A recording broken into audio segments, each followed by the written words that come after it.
जमुरे, ये पब्लिक जो यहाँ पर खड़ी है, इनको कलाबाजी करके दिखाओ या इस छोटी सी टोकरी में घुसकर दिखाओ, या जमुरे के द्वारा कुछ भी करतब दिखाने के बाद मदारी पब्लिक की तरफ मुखातिब होकर उनसे तालियां बजाने को कहता था। और पब्लिक, बेचारी जनता जनार्दन, तमाशे को चाहे समझे या ना समझे, लेकिन दूसरों को तालियां बजाते हुए देखकर वो सब लोग तालियां जरूर बजाते थे। ऐसा इसलिए हो पाता था कि मदारी अपने बोल वचन से पहले ही पब्लिक का ऐसा सम्मोहन करता था कि भले ही किसी को कुछ समझ में आए या ना आए, लेकिन जो भी मदारी कहता था उसको मानते जरूर थे। मसलन तालियां बजाओ, जेब में से हाथ बाहर निकालो, हाथ बांधकर मत खड़े हो जाओ, और ये जो कपड़ा बिछा है इस पर पैसे भी डालो। दोस्तों, ऐसा तमाशा मेरे बचपन में सड़कों के किनारे अक्सर देखने को मिल जाता था, लेकिन वह धीरे धीरे गायब हो गया।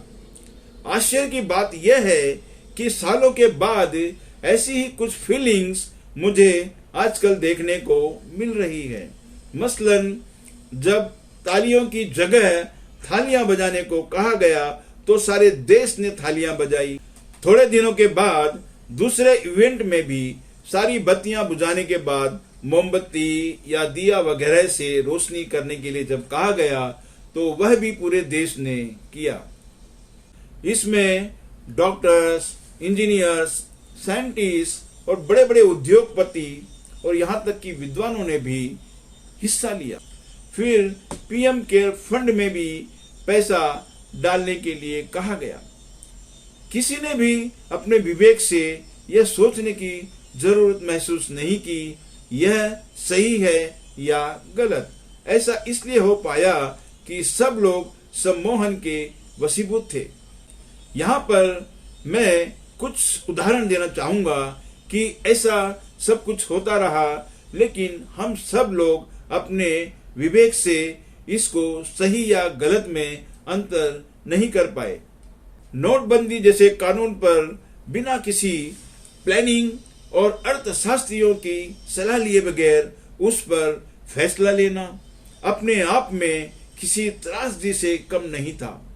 करोड़ों परिवार इसकी चपेट में आए, लेकिन नोटबंदी से क्या हासिल हुआ आज तक इसका किसी को नहीं पता। जीएसटी का भी अचानक बिना प्लानिंग के लागू करना करोड़ों परिवार पर असर कर गया। ऐसा ही कुछ कृषि कानून के 3 बिलों के साथ भी हुआ। ना तो किसी किसान यूनियन के साथ विचार विमर्श हुआ और न ही किसी विपक्ष के साथ कोई सलाह ली गई, बल्कि विपक्ष के पुरजोर विरोध के बावजूद बिल पास करा लिए गए।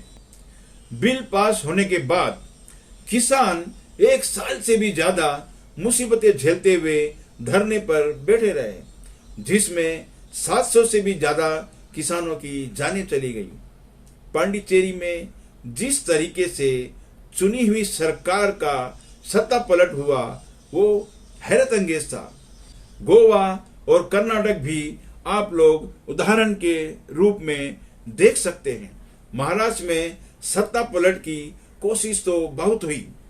अर्नब गोस्वामी और कंगना रनौत ने अपने अपने तरीकों से उथल पुथल करने की भरसक कोशिश की। यहाँ तक कि दिवंगत सुशांत सिंह राजपूत के केस को भी भुनाने की कोशिश की गई।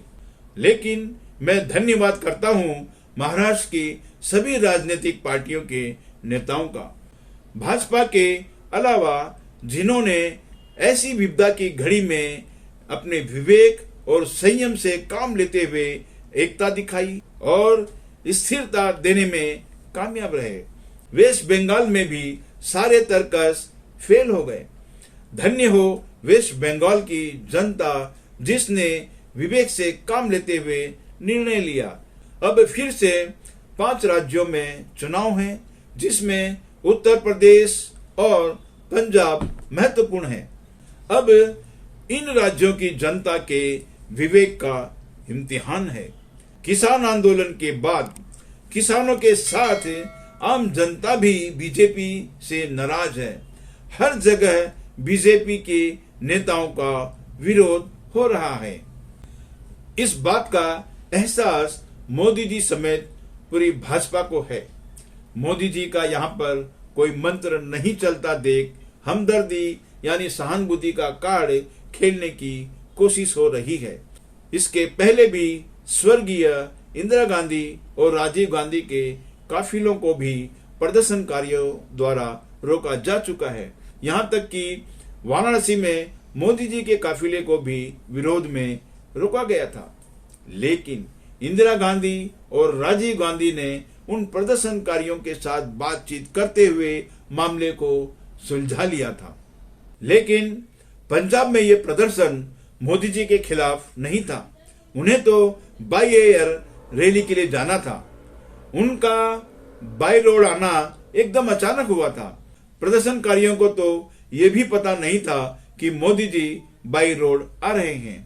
और कोई भी देशवासी अपने प्रधानमंत्री के अहित के बारे में सोच भी नहीं सकता। उनका ये बयान कि जिंदा में बचकर आ गया बहुत ही सोचनीय है। इंदिरा जी की तो उड़ीसा के भुवनेश्वर में पत्थर मारकर उनकी नाक को तोड़ दिया गया था, जिसकी बाद में सर्जरी भी हुई थी। लेकिन ऐसा बयान तो उन्होंने भी नहीं दिया था। देश के सभी राज्यों में सत्ता कायम करना ही मकसद नहीं होना चाहिए, बल्कि उन राज्यों की जनता के जो प्रॉब्लम्स हैं वह सॉल्व करने की कोशिश होनी चाहिए। यहाँ पर मैं सिकंदर के एक किस्से का बयान करता हूँ।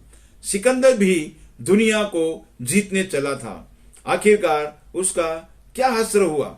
आज यहाँ कल वहां की मृग तृष्णा में वह अपनी व्यक्तिगत जिंदगी को ठीक तरह से भी जी नहीं पाया और न ही उन जीते हुए देशों की जनता के लिए कोई अच्छी तरह भलाई का काम नहीं कर पाया।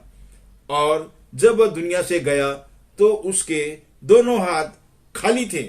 मैं मोदी जी से यह कहना चाहता हूं कि सिकंदर के किस्से में बहुत बड़ा सबक है। उनको अपनी ताकत और समय देश और जनता की समस्याओं के निदान के लिए लगाना चाहिए। लेकिन मोदी जी इसके विपरीत जिस राज्य में चुनाव होते हैं अपनी सारी ताकत उसको जीतने में झोंक देते हैं। मुझको तो यह भी लग रहा है कि कहीं पंजाब की घटना के आधार पर पंजाब में राष्ट्रपति शासन न लागू कर दें ताकि चुनाव जीतने में उनको आसानी रहे। वेस्ट बंगाल चुनाव के वक्त भी उन्होंने थोड़ा सा वक्त निकालकर किसानों के साथ कोई बात नहीं की, बल्कि पूरे चुनाव के वक्त 5 राज्यों में रैलियां करने में व्यस्त रहे। अब दोबारा फिर वही कुछ राज्यों का चुनाव और उनके जीतने की पुरजोर कोशिश। चुनाव जीतने के लिए बीजेपी सारे हथकंडे अपनाती है। अब तो हर नागरिक को याद हो गया है कि अब विपक्षी नेताओं और उसके रिश्तेदारों के यहाँ पर छापे पड़ेंगे और धर्म की दुहाई दी जाएगी कि सब संकट में है। फिर धीरे धीरे पड़ोसी देशों का जिक्र भी आ जाएगा। यह सब होगा, लेकिन अपने देश की समस्याओं के बारे में कोई जिक्र नहीं होगा। मोदी जी को चाहिए कि अपनी सारी ताकत और कोशिश जनता का दिल जीतने के लिए लगाए, न कि राज्यों के चुनाव जीतने में व्यर्थ करें। मैं देश की जनता से भी अपील करना चाहता हूं कि अपने विवेक को जिंदा रखते हुए विवेकशीलता से काम लें, सही और गलत को पहचानें, सच और झूठ के फर्क को भी समझें। वह मत देखो जो आपको दिखाया जा रहा है, वह मत सुनो जो सुनाया जा रहा है।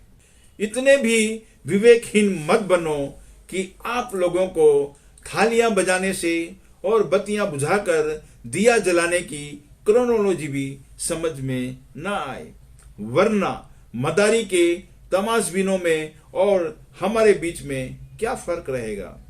इसी के साथ मैं आप लोगों से विदा लेता हूं। जो लोग चैनल पर नए हैं प्लीज सब्सक्राइब कर लें और बेल आइकन के बटन को भी दबा लें ताकि नए वीडियोस की नोटिफिकेशन आप लोगों को मिलती रहे।